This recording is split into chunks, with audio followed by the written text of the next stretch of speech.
மகர ராசி லக்னம். மகர ராசி லக்னக்காரர்களுக்கு வரக்கூடிய கலத்திரம், உங்கள் கணவனோ அல்லது உங்கள் மனைவியோ எப்படி இருப்பாங்க அப்படின்றத பார்க்கலாம். பொதுவாகவே மகரத்திற்கு நேர் 7ஆம் பாவம் பார்த்தீங்கன்னா சந்திரனா வருவார். அதனால தான் திருமண வாழ்வு ஏதோ ஒரு வகையில் உங்களுக்கு கஷ்டத்தை கொடுத்துக்கிட்டே இருக்கும், சந்திரன் இருப்பதால். அப்போ உங்கள் திருமண வாழ்க்கை நல்லா இருக்கணும்னு என்ன ஆகும்னு கேட்டிங்கன்னா, உங்கள் சந்திரன் எப்படி இருக்கோ அதற்கு தகுந்தாற்போல் உங்களது திருமண வாழ்க்கை மாற்றமடையும்.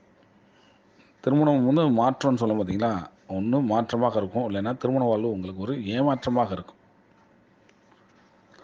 அப்போ உங்கள் திருமணம் எப்படி இருக்கணும்? காதல் திருமணமாக இருக்கலாம், அல்லது வயது வித்தியாசம் அதிகம் உள்ள திருமணமாக அமைவது. இதெல்லாமே சிறப்பு. காதல் திருமணமாக இருந்தாலும் சிறப்பு தான், இல்லைன்னா வயது வித்தியாசம் அதிகமாக இருக்கக்கூடிய திருமணமாக இருந்தாலும் சிறப்பு தான். இந்த பெற்றோர் பார்த்து செய்து வைக்கக்கூடிய அந்த திருமணமாக இருந்தால் ஏதாவது சின்ன சின்ன பிரச்சனைகள் சந்திக்கக்கூடிய ஒரு வாய்ப்பு உண்டு. திருமணத்திற்கு வந்து நீங்கள் பார்த்தீங்கன்னா மழை காலத்தில் திருமணம் வைத்துக் கொள்வது அது ஒரு பரிகாரமாக அமையும். ஏன்னா 2 தார யோகத்திற்கு வந்து மகரத்தை சொல்லலாம் அப்படின்னே சொல்லலாம். 2 தார யோகம் வந்து மகரத்திற்கு இயல்பாகவே உண்டு. ஏன்னா மகிழ்ச்சிகரமான ஒரு திருமண வாழ்க்கை அவங்களுக்கு குறைவாக தான் இருக்கும். ஏன்னா வாழ்க்கை துணைவருக்கு ஏதாவது ஒரு கெட்ட பழக்கம் இருக்கும், ஏதோ ஒரு கஷ்டத்தில் அவங்க இருப்பாங்க. வாழ்க்கை துணைவருக்கு ஏதோ ஒரு கெட்ட பழக்கம், வாழ்க்கை துணையை வந்து அடிக்கடி விரக்தியாகக்கூடிய ஒரு குணம். அடிக்கடி ஏதாவது நினச்சி அவங்க அப்செட் ஆகிடுவாங்க. மைண்ட் அப்செட் ஆகிட்டேன், விரக்தியாக இருக்குது அப்படின்ற மாதிரி பேசுவாங்க. வாழ்க்கை துணை வந்து பார்த்திங்கன்னா இல்லைன்னா அதிகமாக செலவு பண்ணுவாங்க. பொருளாதாரத்தை வந்து ஒரு ரூபா செலவு பண்ணுற இடத்துல 10 ரூபா செலவு பண்ணுவாங்க. செலவாளியாக இருப்பார்கள்.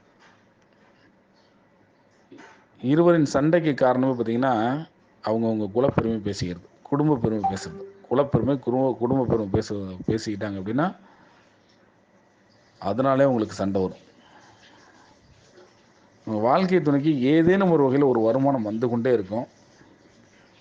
ஆனால் இவருக்கு வரக்கூடிய வாடிக்கையாளர் தொழில் வச்சுருந்தாங்கன்னா அந்த வாடிக்கையாளர் வந்து ஒரே மாதிரி ஒரு நேரத்தில் நிறைய கும்பல் வரும், சில நேரத்தில் கும்பல் இருக்காது, இதெல்லாம் வரும். இவர்களுக்கு கூட்டு தொழில் ஆகாது, கூட்டு தொழில் செய்யக்கூடாதுங்க. ஏன்னா கூட்டாளி இவங்களை ஏமாற்றி விடுவார். ஆனால் இவர்களுக்கு பிறக்கக்கூடிய இந்த 2வது குழந்தை நிச்சயமாக ஏதாவது அரசு வழி ஆதாயத்துக்கு வாய்ப்பு உண்டு. அரசு வழி சார்ந்த ஒன்று கவர்மெண்ட் வேலைக்கு போகலாம், இல்லைன்னா அரசு சார்ந்த ஏதாவது ஒரு வகையில் உங்களுக்கு ஆதாயம் உண்டு. குழந்தைகள், இது சார்ந்த குழந்தைகள், உங்கள் குழந்தைங்க வந்து சின்ன வயசுலேயே கண்ணாடி போடக்கூடிய ஒரு சூழ்நிலை ஏற்படுத்தும். அதனால் உணவு பழக்க வழக்கம் வந்து நன்றாக வைத்துக் கொள்ளுங்கள். அந்த உணவு பழக்க வழக்கம் நன்றாக இருந்தால் கண்ணாடி போடுவதை தவிர்த்து விடலாம். ஆனால் அந்த ஒரு வாய்ப்பு அவங்களுக்கு உண்டு.